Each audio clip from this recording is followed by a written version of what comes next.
ওয়ালাইকুম আসসালাম। হ্যাঁ ভালো আছি, তুমি কেমন আছো? হ্যাঁ ভালো আছো না? আচ্ছা তুমি কার সঙ্গে আছো? ওই মাদার চোদের সঙ্গে। ওই মাদার চোর তো এতই হারামজাদা, ওই শুয়োরের বাচ্চা, ওই তো লটির বাচ্চা, ওই সাওয়াচুদির বেটা মাগিল লিসা, এতই মাগিল লিসা। ওই হারামজাদের আমি সামনে পাইলে একটা এমন একটা চটকানি মারবো, শালা মাদার চোদ। শোনো, তাতে কি আছে? ওই মাদার চোদ ওই জায়গায় আছে নাকি?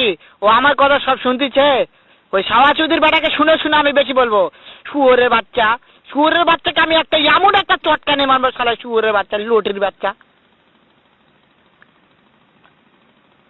তাই নাকি? ওই শুয়োরের বাচ্চা আমাকে মারতে চায়? শুয়োরের বাচ্চাকে আমি দেখা সাক্ষাৎ হলে বলে শুয়োরের বাচ্চাকে আমি এমন চটকানি মারবো, মাদার চোদ। আমি